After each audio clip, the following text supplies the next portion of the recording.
देश मेरा जल रहा है, आग लगी है सीने में, हुक्मरां सब व्यस्त हैं खून गरीब का पीने में।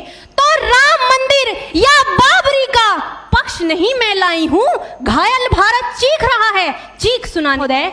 दर्द हद से तब गुजरने लगता है जब मेरी आंखों के सामने ताज, पुलवामा, छत्तीसगढ़ में शहीद हुए जवानों के शत विशत अधजले शरीर के टुकड़े, रेत के टीलों से ऊपर जाती लाशों के ढेर और कश्मीर की खून से सनी लाल रंग की सड़कों के दृश्य सामने आते हैं। उस पर मेरे प्रतिपक्षी महोदय का कहना यह कि मानवाधिकारों की अनुपालना करते हुए देश से उग्रवाद और आतंकवाद को समाप्त किया जा सकता है। महोदय, अब तो हमारा तिरंगा झंडा भी हमसे ये पूछने लगा है कि क्या बात है भारत, आजकल फहराने से ज्यादा मैं कफन में दफनाने के क्यों काम आ रहा हूं। महोदय, हृदय तो उस दिन फट गया जब बूढ़ी मां अपने बेटे के चिथड़ों को देखकर बोली कि साहब आप तो भर्ती में 1 इंच भी कम नहीं लेते, मैं आधा शरीर कैसे ले लूं।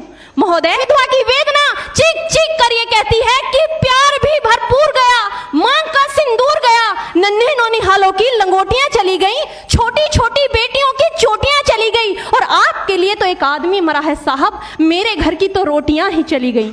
महोदय है क्योंकि महोदय फूल को श्रृंगार दो ये मुमकिन नहीं, और एक वीर को झनकार दो ये मुमकिन नहीं, जो हाथ बांध दे सेना के ऐसे मानवाधिकार का पालन संभव नहीं। महोदय, आज सत्यनिष्ठा के मार्ग पर चलते हुए भी हमारे देश का जवान इन आतंकवादियों, इन पत्थरबाजों से डरता है, क्योंकि वो जानता है कि उसकी राइफल से निकलने वाली गोली अगर टारगेट को हिट नहीं भी करेगी तो भी 400 मीटर तक जाएगी, और यदि इस बीच वो किसी निर्दोष को लग गई तो महोदय हमें अपनी नौकरी से हाथ तक धोना पड़ सकता है। और महोदय, अपनी नौकरी को बचाने की खातिर एक जवान आज ये सोचता है कि चाहे सांप मरे या ना मरे, परंतु लाठी नहीं टूटनी चाहिए, क्योंकि आज हमारे देश के हालात कुछ ऐसे हो गए हैं कि चिरागों को हवाओं में उछाला जा रहा है, हवाओं पर भी रोब डाला जा रहा है। अरे हम ही तो बुनियाद है आंतरिक सुरक्षा की, और आज हमें ही नौकरी से निकाला जा रहा है। तो क्या कहा था उस देशद्रोही ने कि तुम एक अफजल को मारोगे हर घर से अफजल निकलेगा। तो मैं भारत की बेटी अपनी भारतीय सेना की तरफ से आज ये ऐलान करती हूँ कि उस घर में घुसकर मारेंगे जिस घर से अफजल निकलेगा, वो कोख नहीं पलने देंगे जिस कोख से अफजल निकलेगा।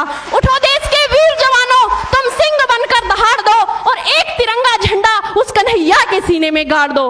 महोदय, अंत में अपनी वाणी को विराम की ओर ले जाते हुए मैं सिर्फ इतना ही कहना चाहूंगी कि नाम की दुहाइयां देने वालों, सीमा पर लड़ा नहीं जाता चरखों से शोलों के आगे, रामायण पढ़ी नहीं जाती सीमा पर गोलों के आगे। धरती के घोर कुहासे को एक सूरज ही हर सकता है, क्योंकि एटम बम से रक्षा केवल एटम बम ही कर सकता है। जय हिंद, जय भारत।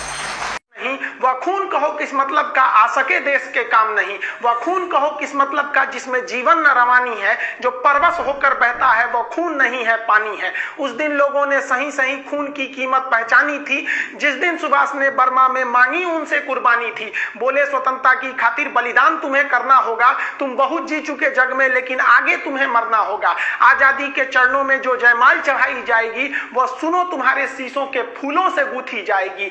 आजादी का संग्राम कहीं पैसों पर खेला जाता है, यह शीश कटाने का सौदा नंगे सर झेला जाता है। अजानू बाहू ऊंची करके वे बोले रक्त तुम मुझे देना, बदले में भारत की आजादी तुम मुझसे लेना। हो गई सभा में उथल पुथल, सीने में दिल न समाते थे, स्वर इंकलाब के नारे कोसों तक छाए जाते थे। हम देंगे देंगे रक्त, बस यही शब्द सुनाई देते थे, रण में जाने को युवक खड़े तैयार दिखाई देते थे। बोले सुभाष वह आगे आए जिसके तन में भारतीय खून बहता हो, वह आगे आए जो खुद को हिंदुस्तानी कहता हो, वह आगे आए जो इस खूनी हस्ताक्षर करता हो, मैं कफन बढ़ाता हूं, वह आगे आए जो इसे हंस कर लेता है। सारी जनता हुंकार उठी, हम आते हैं हम आते हैं, माता के चरणों में हम अपना रक्त चढ़ाते हैं। उस दिन देखा साहस से भरे युवक बढ़ते ही जाते थे, चाकू छुरी कटारों से वे अपना रक्त बहाते थे, फिर उस रक्त की स्याही में वे अपनी कलम डुबाते थे और आजादी के परवाने पर हस्ताक्षर करते जाते थे। उस दिन तारों ने देखा हिंदुस्तानी विश्वास नया, जब लिखा भारत के महावीरों ने खून से इतिहास नया। आप सभी देशवासियों को स्वतंत्रता दिवस की हार्दिक शुभकामनाएं।